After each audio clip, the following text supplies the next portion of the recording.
Welcome to Moe's! If you've never tried the stacks at Moe's, it's like a roller coaster. Filled with 2 crispy tortillas, you realize something big is approaching. And that moment hits when all-natural chicken is added along with Moe's famous queso, fresh veggies, and all-natural shredded cheese. At which point, it's all folded and grilled crispy, flipping your world upside down. So hurry into Moe's Southwest Grill today for the stacks and enjoy the ride of a lifetime.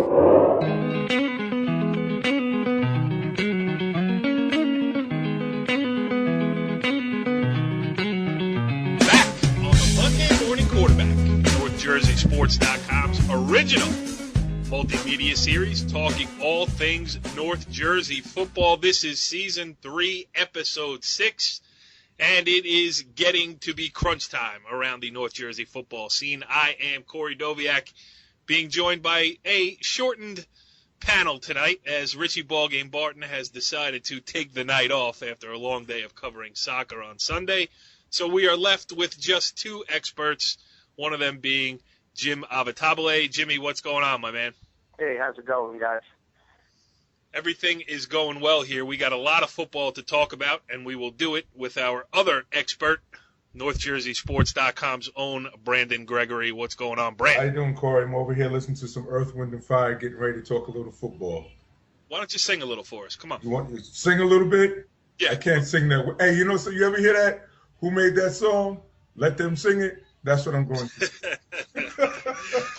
Probably the first wise decision, but hopefully one of many that we will make in this show. And I know we'll make 2 of them because we have 2 great guests coming on tonight. Brandon continuing his run of bringing us high-profile players. Tonight we are going to talk to Billy Mack III, the senior defensive end for Don Bosco Prep, kind enough to join us after a tough loss this past week. Brandon, what is it we're getting these guys coming in? You know, last week Drew Singleton only after bad losses or tough losses? Well, I hope I'm not the bearer of bad news to these programs, but it's just been one of those situations. Like last week we get Drew Singleton, but then PC won this week. Now hopefully Don Bosco comes back and wins this upcoming week. So, you know, got to get guests and get some good guests, and normally things happen. Yeah, absolutely. We also have Ramapo head coach Drew Gibbs will join us. The Green Raiders at 4-1 now on the season, coming off a very impressive 34-7 win at Wayne Hills. Not surprised that Ramapo won. Am surprised that it was that much of a margin. I saw Wayne Hills last week give Pascack Valley all it could handle on the road in Hillsdale, and then Ramapo then walks into Wayne Hills and comes away with a 34-7 victory. So it's going to be interesting to get Drew's perspective on just where his team stands at this point. And you know, you don't have to be a genius to figure out he's probably pretty happy about it. We also have some sound from other games across North Jersey played this weekend. I was on the soccer beat as well this past weekend, so I didn't get out and watch any football. But that's why we have this illustrious and thick staff over here at NorthJerseySports.com. Brandon Gregory was on the scene for Waldwick Midland Park's victory. We got some sound from that. And Richie Ballgame Barton did remotely file his interviews from St. Mary's 35-6 win over Weehawken this past weekend. So it's all brought to you by Moe's Southwest Grill here on the Monday Morning Quarterback. It is my pleasure to welcome in now, and I guess I can say this on the Moe's Southwest Grill hotline, my old friend, Drew Gibbs, the Ramapo head football coach. Drew, sad to say, but we are old friends. But which one of us is old, you or me? Well, considering we've been running around the same circles for a long time now, pal, shoe fits. But anyway, we want to talk a little Ramapo football with you because, listen, the week before, I stood in the rain and watched Wayne Hills give Pascack Valley all it could handle in Hillsdale. This week I expected, not that I'm surprised that you won, I expected a similar battle, and it was not that way. You guys played great in a 34-7 win. What went on over there? I think this one was important to our kids. Our players really stepped up. This was the kind of performance I thought our guys could put forth, and we really just clicked in all phases of the game. As lopsided as the score might have been, if those guys had made just a few more plays here or there, the game could have been a little bit closer. Go ahead, Jimmy. You were there, so get into some of the nitty-gritty. Yeah, Coach, the one thing that hit me on the sideline was how incredibly balanced your offense was. You threw for over 200 yards. You ran for over 200 yards. I thought you did a great job of putting the defense in a bind, making them defend the whole field with you run, you know, the slot. Just a tremendous job on offense. Yeah, and, you know, a lot of that starts with our offensive line.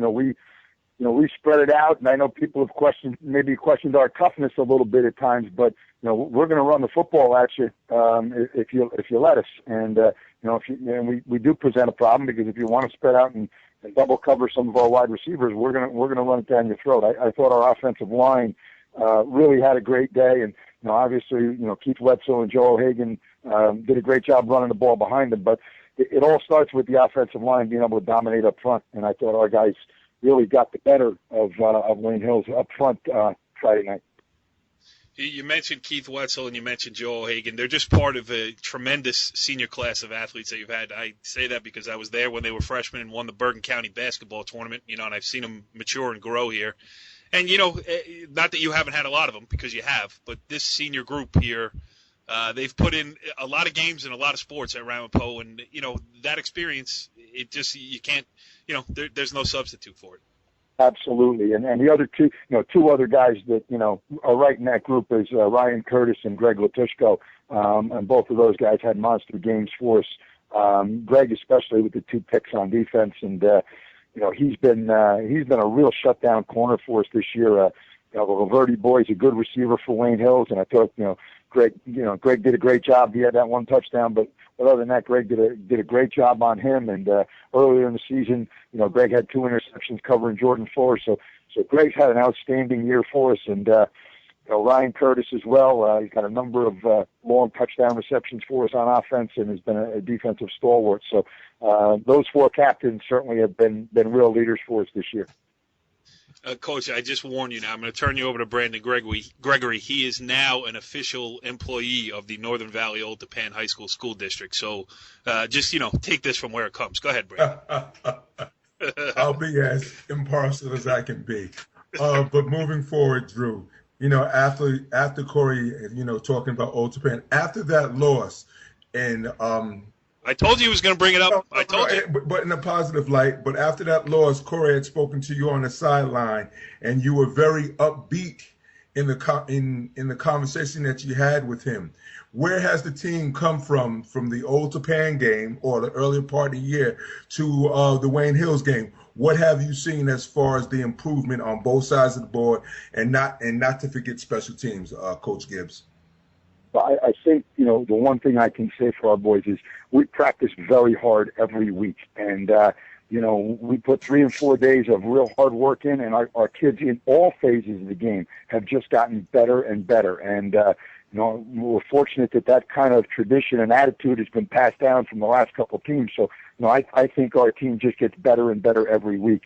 You talk about the Old Tappan game. It was a great football game. 2 great teams going head to head. We had every opportunity to win it with under a minute, and hey, we didn't quite get it done. But what a great football game! And we're fortunate to get a chance to play Wayne Hills, and it wasn't quite as close score wise, but it was certainly competitive, and our kids get up for that. And this week, in North Jersey, you've got Old Tappan, Pascack Valley. What a great game that should be! And we get to line up against Pascack Valley and Riverdale a few weeks down the road. So those are the games that you love to coach in, our players love to play in. And, I think there's, 4 or 5 teams, public school teams here in North Jersey that, on any given Friday night, anybody can win, whoever plays the best, because I don't think there's a lot of separation between those teams.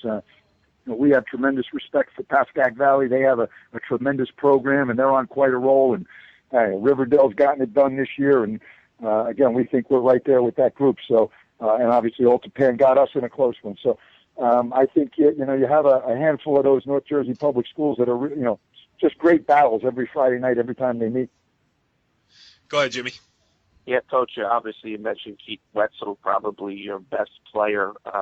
Threw for over 200 yards, ran for over 80 yards, returned an interception of about 90 yards for a touchdown. But I think the only sung play which really shows what a great team player he is. Running back for for. Who's that? Jimmy, you broke up a little bit there. You were asking about Joe Hagan. Is that right? Keith Wetzel. Oh, Keith Wetzel. Go ahead, Drew. I think you're asking about that touchdown saving tackle. Yeah, came out of nowhere. Lane was at his chair, picked out at the front. The wonders of the internet. Yes, he was asking about that, Drew. Go ahead, take it from there. Again, a guy that never quits, and we had a similar play in the first quarter where we tracked the kid down. Joe O'Hagan was one of the guys. Ryan Curtis ran him down from behind, and they were able to go in and score. And on that one, Grave, who was a pretty good running back, had a 5-yard head start on Keith, and he just didn't quit, and he started making up the ground as he went. And we talk about that. We do our pursuit drill, a couple days a week, and we talk about making that game-saving tackle on the 5 or 10-yard line and giving us a chance to, make a goal line stand. So that's something we practice, and again, give Keith credit for being a great athlete and having the determination to do it. We're really proud of him. He's just a tremendous player, and today he accepted a full football scholarship to Lehigh University. So we're really excited for him in that respect, and kind of nice to get that whole process over. Wow, that's big news. Good for him. Yeah. From a long line of athletic Wetzels too. I mean, Absolutely. His sisters pounded on him in the driveway as kids. Yeah, and I actually had the opportunity to play against his dad back in the day in high school. His dad was quite a player. Really? Over at Waldwick High School. Yep. Huh, yeah, definitely. Last one from me, and I know you're on a tight schedule, so I'm not going to keep you any longer. The only thing, you're such a good guy to bounce this off now. The parochials and the publics have been separated, except for those who choose to play those games. Just give us a quick rundown on where you think high school football is in that regard, and what we still got to tweak to make it better. Well, I think this was a good step. Certainly over the last 5 years, the gap between the public schools and the parochial schools, in terms of talent, has really shifted as the parochial schools recruit from a wider and wider area. So I think, for fairness of competition, I think it was the right move to separate the publics and the parochials. And, again, we're fortunate in our program and a lot of the people we play. A lot of the public school teams have a tremendous commitment to football. Nobody works harder than Pascack Valley, than Ramapo, than Wayne Hills, than those teams. But again, it's just a matter of, what you're drawing your players from. So I think they made the right decision to separate it. And I think the other thing we might want to look at to help high school football out is maybe some of the teams that are less competitive, join the division that doesn't qualify them for the playoffs, but allows them to play a schedule that's competitive.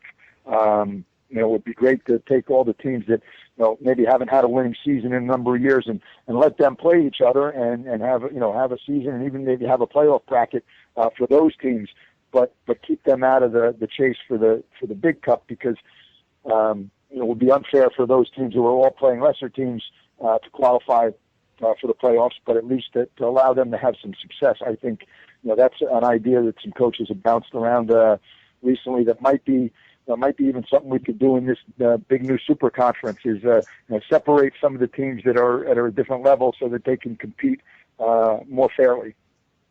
Yeah, no, I agree. Just, let's move it off the strict enrollment, because, you could have a high enrollment and few football players. You could have a low enrollment and a lot of football players. So, it's that kind of thing. Anyway, listen, I appreciate you taking the time out of the busy schedule. I know Monday's a scouting night and film work and everything else, and much appreciated for you coming on here. And we got a lot more to talk about, so we will catch up with you later in the season. Great. Enjoy the games this weekend. The games get bigger and bigger as the season goes on. Yes, good stuff. Thanks again, Coach. Good luck.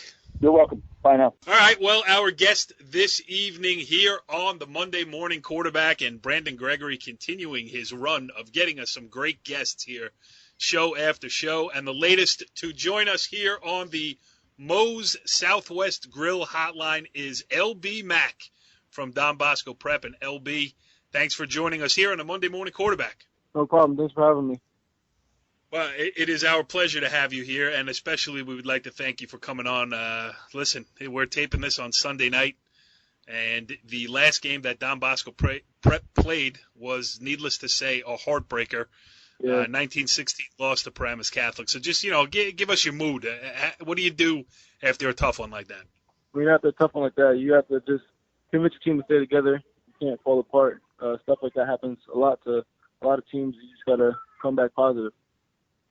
The margin of error in this Big North with, the big parochials is so slim. I mean, it's one play at the end of a game played out over and over again between all of you guys. So, is it easy just to say, you know what, one play goes our way and we win that game and we're right in it? I mean, I think all of those teams are still alive for a state tournament title no matter what their record is at this point of the season. Do you feel that way? Yeah, I feel that way. I mean, Coach always tells us that it's 3 or 4 plays that can determine the outcome of a game, and that's definitely one of those plays.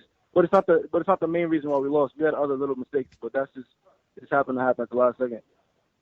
All right, now I should inform the audience a little bit, Brandon, about here. You have a interesting connection to the Mack family. As we talk to, this is Billy Mack III, Yep. But the other two as well. Yes, the Mack family. Billy's grandfather, Billy Mack III's grandfather, was my high school football coach at Dwight Morrow High School in Inglewood, and I went to school with his father, William Mack Jr. So that's how I'm connected with them. I've known Billy Jr. since we were actually small kids when we grew up together in Inglewood, and I really don't know Billy III, but as far as hands-on, but I knew of him, and once I saw the name a couple years back, I knew that was the next generation of the Mack family. So we have a connection there.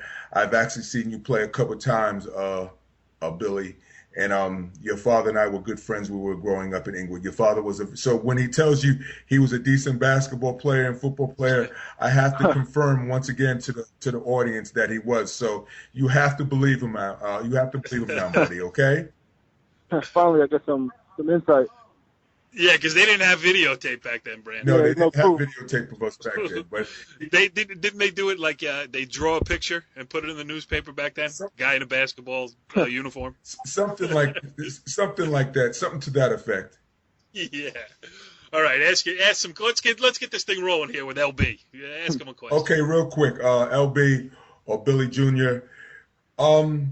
You have, obviously Corey touched upon your last game against Paramus Catholic. And what has been your experience overall up at Don Bosco, this being your senior year, as far as, obviously academically, I know things are going pretty well up there with the college office that you have. And I'm going to touch on that real quick before you answer the question. You have an offer from Air Force, Army, Delaware, Holy Cross, Wagner, just to name a few schools. But Navy. So overall, what has been your experience up at Don Bosco as far as the football aspect of things? What has Coach Toll and the rest of the staff helped you with to develop leading into your senior year? Coach Toll and the rest of the coach staff, they helped me a lot in my game. They're great coaches up there. They really develop the player and bring out what he's really about. Coming in 9th grade, I really didn't. I mean, I knew a little bit about football, but I didn't know any close to how I would know the game now. I mean, they told me the ins and outs of every little detail about it and just perfecting my game as best they can. Yeah, I mean, it is. Well, where do you live now? I mean, what town you from? Where'd you grow up playing? Pee wee football. Yep, I'm from Spring Valley, New York. I grew up playing for the Spring Valley Hornets over at Memorial Park in Spring Valley. So it's got to be like an entirely different world when you go from the Spring Valley recreational football to Don Bosco Prep, which by the time you got there was already an established national powerhouse. Yeah, being the best on my Spring Valley team was great, but then going into Bosco, it's a whole bunch of great best players on their teams all as one. So I had to fight for my position and just prove to them who I was. Go ahead, Brandon. Billy. Like I said, obviously with your recruiting and your upcoming games, we actually had Drew Singleton on earlier this year. A couple shows back, we've had Jordan Fuller on, and one of the questions that we've asked both of the boys who are being recruited by the schools that they're being recruited by is how have you been able to manage as far as the recruiting process, the academic process, and along with the football process during the course of this year? This year, school comes first. So I'm making sure I get all my education right first, and then after that is football. because I got to worry about my team first to win the states, and then after that, probably recruiting, because I don't want to live in college before I finish high school, because I can miss out on opportunities I can get from here. So I put my team first and just do that first. That's a great answer. Let's talk a little bit about this season here. All of you parochial schools have played just monster schedules, and it's been moving that way for the last several years now. Yep. I'm looking at your schedule right here in front of us. I mean, this week you're going to play at Passaic Tech, which is classified as a public school, not really, and they're good. But we had Bergen Catholic head coach Nunzio Campanella on a couple of weeks ago, and he was saying that every week it's best on best, and it really is for you guys. I mean. Yeah. I'm sure it's great. You want that exposure. You want that, notoriety when you get those big wins, and it's recognized both, locally, regionally, and nationally. But is it hard? You're playing somebody good every week. Yeah, it is pretty hard. But the way we practice pays it off, because we're in there almost on an average day. We're at our school for about 10 hours a day, including school and practice. And then we watch film, we break down every little part of someone's goodness, someone's good being, someone's bad beings. We're well prepared for it, and we have a lifting program, so it's we're at the same strength as them. We just gotta, when we play them teams, we just gotta be as good as them, play smart. Yeah, how you feeling physically at this point of the year? Physically, we're good right now. We're a little drained because every game is hard. You give it your all every game, but usually we get a day off to rest our bodies and right back to work. Brandon, you got another one? Yes, with that being said, like Corey asked you about the team, how you're doing physically and mentally, and you said, you're a little drained. Now with Passaic County Tech coming up this week, these are sometimes what they call games are called trap games. Now, I know Coach told teams normally do not fall for trap games, but are you going to prepare for them, Passaic County Tech, as hard as you would play a Bergen Catholic or Paramus Catholic? So basically what I'm asking, you're not going to take them for granted and look forward to your game after Passaic County Tech. Are you, Billy Jr.? No. I mean, we practice all teams equally. Some teams for Bergen Catholic, Paramus Catholic, for instance, we take them. The team takes the attitude it's a little bit more we have to beat these guys. But we can't underestimate teams like Passaic Tech. They're a good football team. They're 5-2, so you never know what can happen. How about taking a trip? You play Passaic Tech this week. How about this, Brandon? This week they're in Wayne. Next week they're at Bishop Gorman in Nevada. So, I'm sure the game is going to be great and all that stuff. What do you look forward to most about a trip like that, though? I mean, Snoop Dogg's son went to Bishop Gorman, graduated last year. It's a nationally renowned program. I mean, are you looking forward to the trip as much as the game, or how about everything that comes along with something like that? Oh no, not at all. When we go out there, it's a business trip. If we win, when we win, we're gonna then we'll do our little celebration and everything after that. But up until the game, it's straight business. We don't look forward to the trip. We don't look forward to seeing Vegas and all the mountains and all that. We don't really care about that. All we care about is getting a W. He doesn't care about the mountains, Brandon. I can understand that. What do you got another one? Yes, I have one more. I have one more question for you, Billy. All right, me too. Coach told teams when they travel all over the country. Alabama, play teams in Alabama. Obviously, you play teams out of state. Now it's 2 week. It's 2 weeks before you go out to Nevada. Now, will you prepare for the Passaic County Tech game this week? And along with getting ready for Bishop Gorman the following week. So will the coaches give you a little bit of information about them along with getting you prepared this week, Billy? Yeah, I would assume so. I would assume our coach would give us some insight. But like I said, we don't really look forward into the future like that. We need to worry about what's present and bounce back from a loss. All right, last one from me here. We ran down your list of the partial list of a long list of suitors that you have here. How about, I noticed Air Force, Army, and Navy. Is Service Academy something that you think you might be interested in? I mean, it's a commitment far beyond football. Yeah, I mean, right now I'm considering it, but I gotta actually when the season's done and in the books, I gotta actually sit down and think about it. I mean, I'm gonna take my official visits, and then whichever one I like the best, I'm gonna choose. But when it comes to the military academies, I gotta ask myself, look myself in the mirror and ask, is this really what I want to do? But the edge to that is, it's 4 years for the next 40 years. So I put that into perspective as well. Yeah, and you know what's crazy about it? I mean, I've been to 2 of the 3. I've never been to the Air Force Academy, but Army and Navy both have tremendous facilities. I mean, Mikey Stadium is a great place to watch a game. Down in Annapolis, it's a great place to watch a game too. So, they're definitely interesting choices, and we'll be watching to see which way you go. But before that, we will say thank you for joining us here on the Monday Morning Quarterback. It's fun. And I didn't even ask you if you think that your father might have been hazed by my co-host Brandon Gregory. So, can you ask your pop if if he has an old score to settle with Brandon? Yeah, I'll definitely ask him. LB Mack, the latest in a long line of football Macks with Englewood lineage, Brandon. Near and dear to your heart. Most definitely, and it was good to have him on. And Billy Mack III, carry on the family tradition, and I wish you well during the course of the rest of the year and your future endeavors, buddy. Of course. Thank you. Thank you so much for having me. Well, interesting stuff there. First with Ramapo head coach Drew Gibbs, and then with Don Bosco Prep senior defensive end Billy Mack III. That was fun, Brandon. Yes, it was. It was good speaking to him, not because of the game so much, but because of the connection that I have with him through his family. And it's good to see that he's in a good place moving forward towards the end of the season with Bosco, obviously, and with potential the schools that he's going to. He's a very smart kid, Corey. Yes, sounded like it in the interview. Sounded like it with the list of places that had offered him so far, so we wish him the best of luck going forward. All right. We got a lot more to talk about here on this edition of the Monday Morning Quarterback, and we're going to go around North Jersey here and highlight some of the games that were played. We'll start with the 2 that our industrious young reporters were out and filed some audio reports from. So let's start with where Jimmy and Brandon were on Saturday, Waldwick Midland Park against Lodi. And, Brand, Waldwick Midland Park needed a win there. So it was good for them. Yes, it was a good win for them. And the reason why I want to go see Midland Park, Waldwick, or Waldwick Midland Park, whatever you choose to call them, was because I want to see how they bounced back after their loss last week.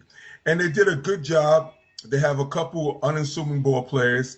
Their backup quarterback, Garrett King, who did a good job, and Matt Messner, another one of the unsung players. We had the kid Zach Van Cat on early in the year. But overall, it was a good bounce back when the coach was pleased with their performance. And I think they are a contender, not a pretender, in this year's bracket, Corey. All right, you mentioned Garrett King. You caught up with him after the game. Perfect segue, Brandon. Here's what Garrett King had to say afterwards. This is Brandon Gregory from NorthJerseySports.com on the sideline with number 5, Garrett King. This is your first starting game at quarterback. What game plan did the coach put in for you this week, Coach Garrett? He just told me to take after. I just looked up to my the starter, Ryan Moore, and I just fought and tried to be him or be exactly like him. And coach just said, just do what you do and try to just get us some plays or some touchdowns and try to win some games. Getting ready for Lodi, they were 1-3. Do you think that you underestimated them? I actually did a lot. I thought they were gonna lay down, but like coach always says, no team's gonna lay down for you. They're gonna play hard, tough, and we have to go out there and fight. Last question. Coming in as a new quarterback, with everything that is expected of the program since you've been to the state finals the last 2 years, did you feel an extra pressure, extra burden? I actually did. I tried to make my team better, try to get everything I could, do everything I can just to get a win and get back to the States. Thank you very much for a couple minutes of your time. No problem. Jimmy, down there in Lodi, listen, Lodi, the record may not show it, but Lodi's going to give you a fight no matter what. I think that's the one thing. If you get Coach Tirico in the 30-plus years, you have to go beat Lodi. Brandon and myself talked about it. Lodi's never going to hand you anything. Lodi actually had a 15-13 lead at the half. Waldwick came out in the third quarter and said, hey, we're going to not be cute anymore, and we're going to do what we do and run the ball. And the first 2 times they had the ball, they went down and scored and really set themselves up for the win. The one thing about Lodi, obviously, you got to mention Stephen Villa, their quarterback.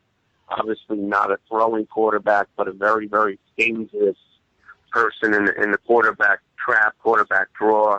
And obviously, if you let him out of the pocket, I mean, he had 18 rushes, 260 yards, and 3 touchdowns. And he's a junior, so I know Lodi's got a very young team, and the future is certainly bright for Coach Tirico and the Rams. And Yes. I believe in that game, wasn't Lodi driving, and then Waldwick got like kind of a fumble, scoop, and score? Yeah, it was deep in Lodi's end. Zach sacked the quarterback and picked it up and ran it in for about 20, 25 yards. But Lodi had a chance down, a touchdown, under a minute left, and Waldwick held them on downs. But certainly, Lodi is not a 1-4 football team. Yeah, Richie was raving about him after they lost to Garfield, especially the quarterback. I Richie. love that kid, Villa. I'm telling you, he is tough. He's just an old school, tough as nails, hard to bring down kind of kid. Hey, look at this on NorthJerseySports.com. If you're 1-4, we're talking about you. We don't care. We cover everybody. Brandon, Matt Mesner, what do you do for Waldwick Midland Park? Because I noticed him on your yes, interview list. He plays on the O-line. He also played outside linebacker, kind of stand-up defensive end.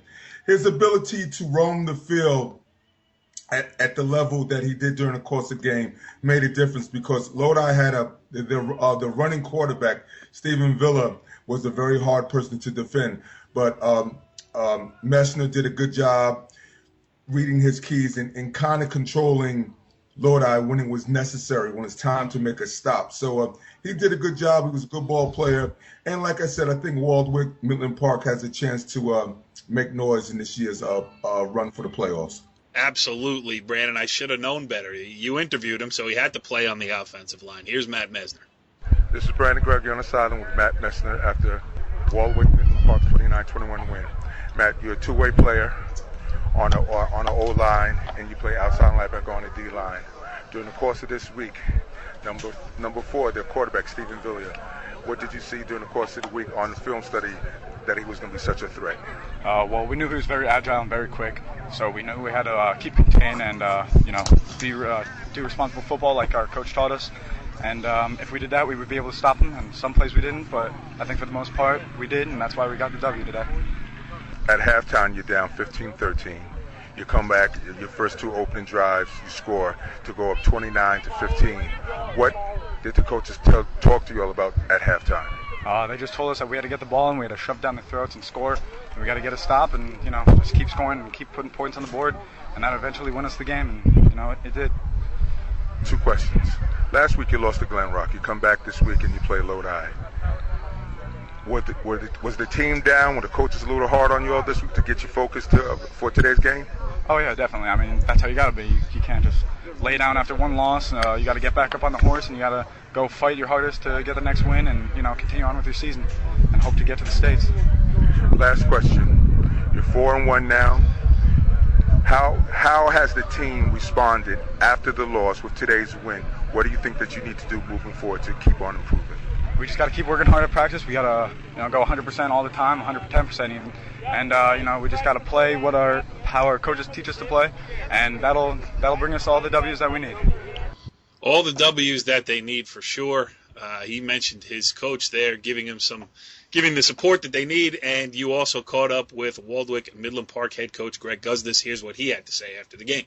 Coach, number 4, the quarterback from Lodi, Stephen Villela, played an outstanding game. What did you see during the course of the week that you thought that he'd be such a disruptive force today? Oh, it was no surprise. We knew he was the guy. We game planned for him, and he did a great job of making our guys miss. We were in position to make tackles. He just made a miss. He's a heck of an athlete, heck of a kid. He had a great day, boy. Going to the second half, scores 15-13. You come out your first 2 drives. You're throwing the ball, you're running the ball, and you go up 2 touchdowns. What halftime adjustments did you make, Coach? They were shooting the gaps in the first half. Last week we lost our right guard captain, Greg Buick. So we had a young guy in there, sophomore. We just weren't picking up those blitzes. So we really talked about picking up the blitzes, give our guy a little bit of time because he's a playmaker, as you can see. And we got guys that can run. We got guys that can grind it out. So that was our big adjustment, was to make sure that we picked up those blitzing linebackers that caused us trouble in the first half. last question. After last week you lost to Glen Rock, you're able to come back. You did win the game. How do you feel after? How do you feel overall? Did the team perform today? I can't be prouder than the boys. You know, the motto this week has been next man up. You know, we had, unfortunately we had a couple more injuries today, so that's going to be the continuing theme. You know, whatever guy's next, you got to come out here and our motto's hold the rope. Next guy's got to come in and hold the rope for us. And the boys did that today. I can't be more proud of their effort today. Richie, we'll get to your game with St. Mary's Weehawken, which you sent in some interviews from. But before we do that, Coach brought up an interesting point there at the end of the interview. And, Jimmy, it's something that we've been batting around a little bit here. This is week 6 of the season for a lot of teams, week 5 for others, depending on when they started the year. And it's really coming home to roost now, these injuries. I mean, we're going to talk about the Bergen Catholic DePaul game, Bergen Catholic playing out without Jared Garantano. Injuries all over the place, really. I know it's inherent to the game of football, but it does seem like there's a lot this year, and for maybe more reasons than, the law of unintended consequences. You talk about it. Well, I agree with you. I mean, it seems that, Waldock was playing without 3 of their better players the other day, and as Coach mentioned, they lost a couple of more during the game. I wonder if it has anything to do with these kids being out there practicing from June 9th on. You're talking about already June, July, August, September. You're actually almost 4 months into the season for a lot of these kids right now. And you really wonder if mentally it's too much and physically it's too much. They seem to be doing more, and we talked about it off the air, more than colleges do and more than pros do. And you're wondering if this is leading into these injuries. Yeah, and also, again, when we had Nunzio Campanelli on at the beginning of the season, it's a point that we keep coming back to. I've even talked about it on our soccer show because it really was a prescient point for him to make at that point of the season, which was early.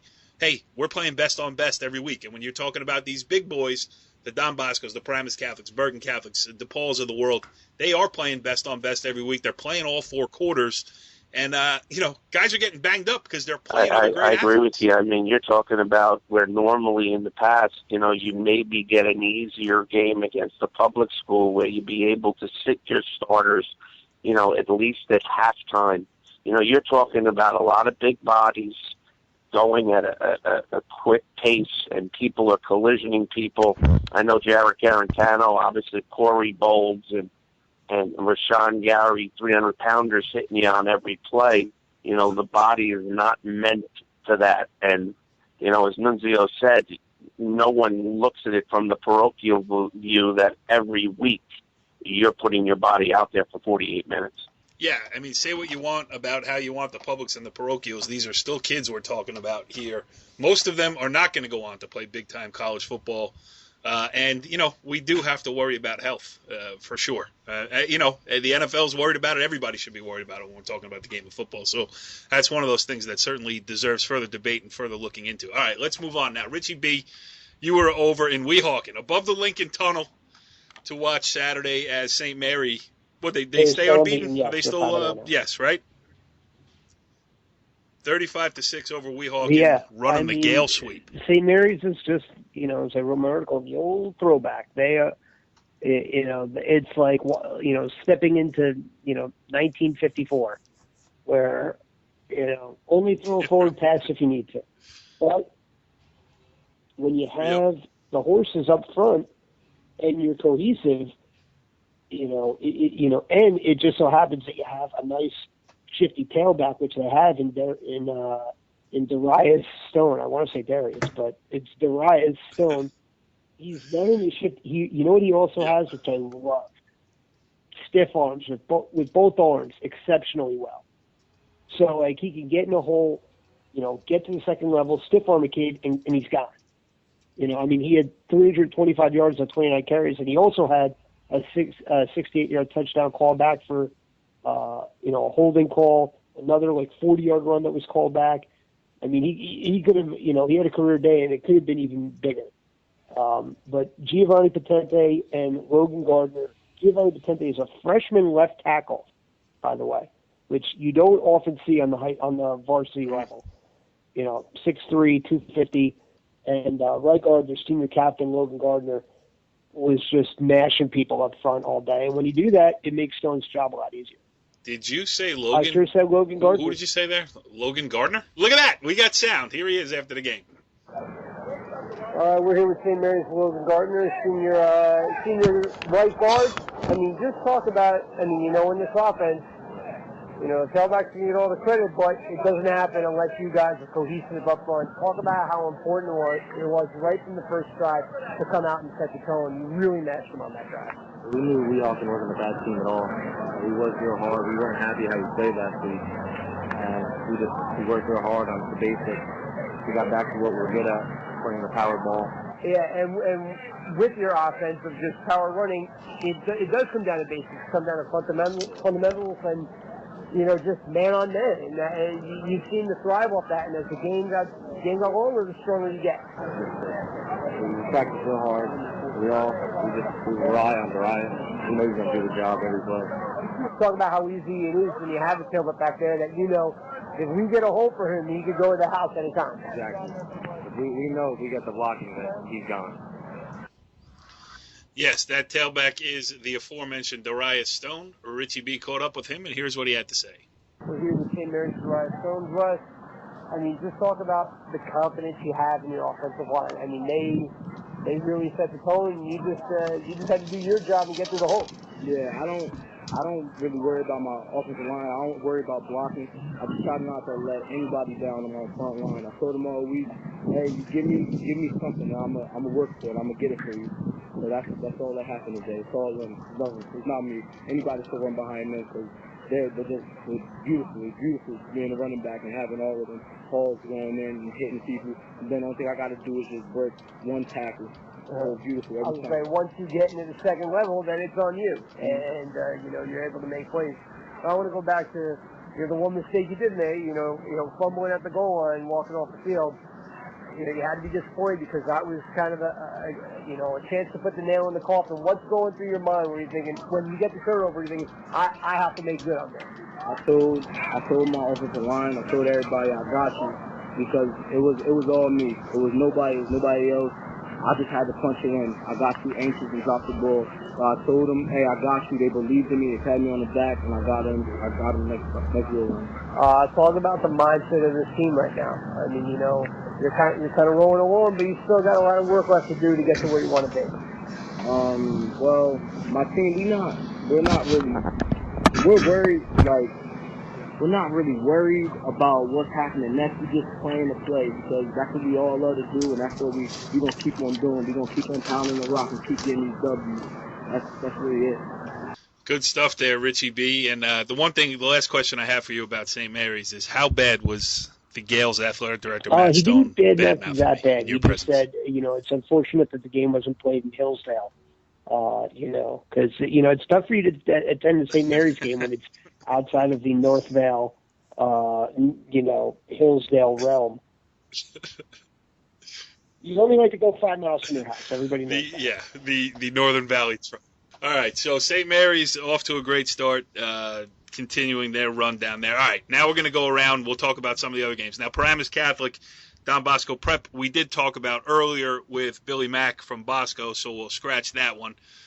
Brandon, Bergen Catholic, with the post-Jared Garantano era here for the rest of the season, they got back on the right track with a 15-13 win over DePaul. DePaul has to be the best 1-4 team, if not in the state of New Jersey, then in the entire nation. Well, they were, the game was televised on ESPN this past week. So, it's Bergen Catholic. Nunzio does a good job with them. He's going to figure it out. Like we've mentioned, the Catholic division in the state of New Jersey, Parochial A, I should say, it's parity, as Jimmy always calls it. It's a bunch of teams that are 3-2, 2-3. DePaul, obviously, you mentioned is 1-4, but no one is standing out. And it's just going to be, this is where you separate the coaching. We'll see who are the good coaches and who was able to get their team to the finish line with all the injuries and everything else that's come along with this year. So the parochial large school is going to be interesting. And I feel that the team that is coached the best along the way, there will be success for them at the end of the tunnel. Yes, health is a big issue. Coaching also, and Jimmy, we see the attrition a little bit with St. Joseph Regional just lost their second in a row, 28-5 against St. Joe's Prep from Pennsylvania. So, again, I'm sure St. Joe's is there's no question. nursing a couple Again, bumps and look at the bruises. schedule they played. ING, then they have to come back and take on St. Joe's Prep, who's the two-time defending Pennsylvania state champ. I think ultimately what it comes down to is, you could flip a coin with most of these games in the Big North United. Who makes the big mistake? Who gets a penalty called in a bad spot? I think Nunzio did a great job refocusing Bergen. I was able to catch most of the second half.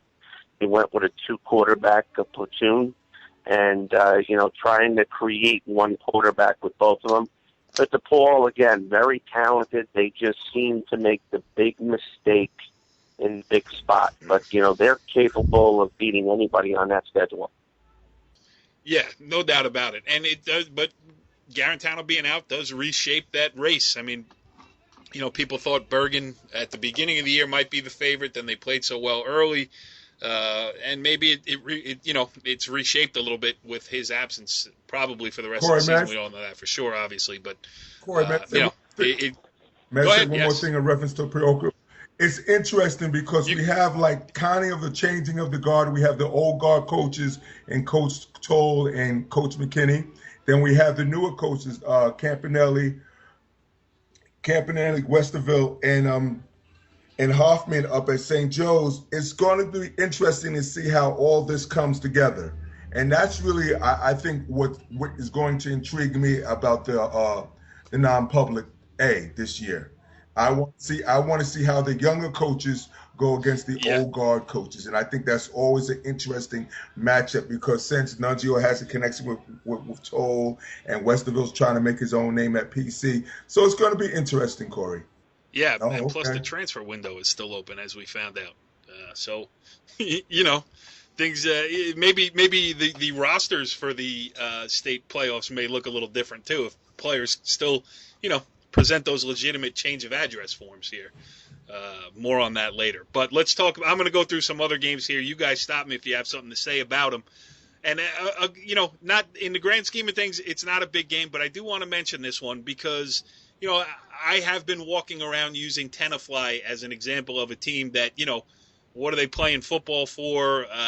They're that classic Here come the Tigers. They won 2 in a row now. They beat Northern Highlands 37-36. Last week they beat Demarest in a low-scoring game.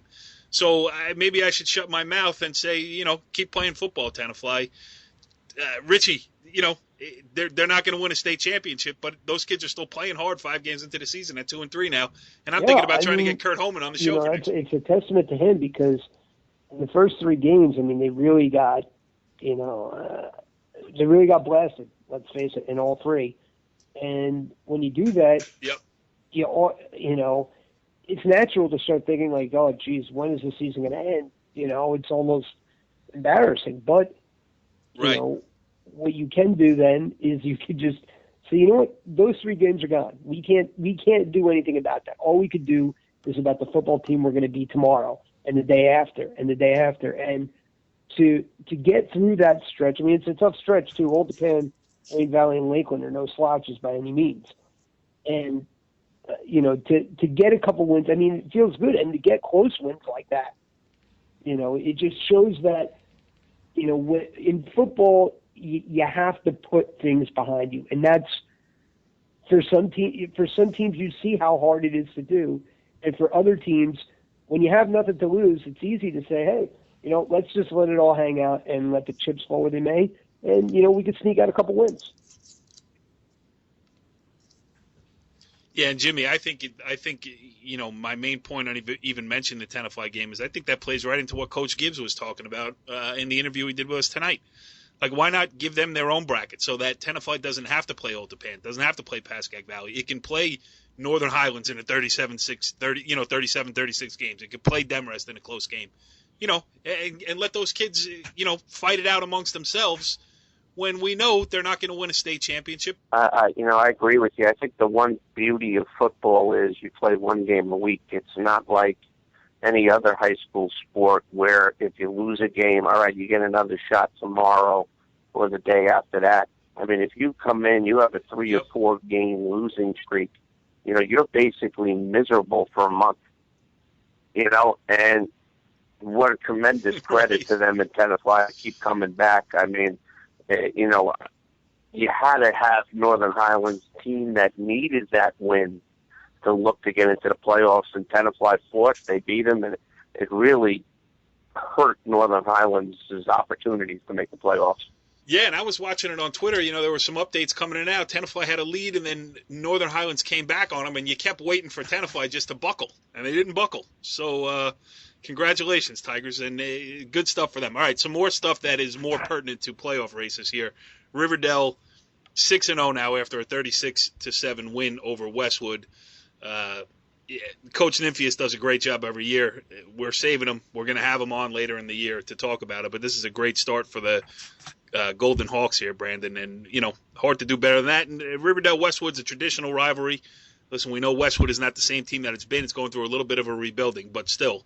Yes, DJ does a good job year in and year out getting his kids ready to play.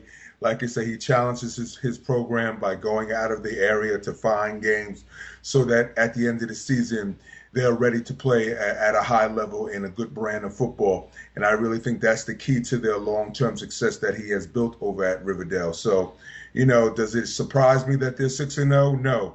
And Westwood is not far off. They have like 34, 35 kids that came into the program that are freshmen. They will be around. They will be good within the next year or two.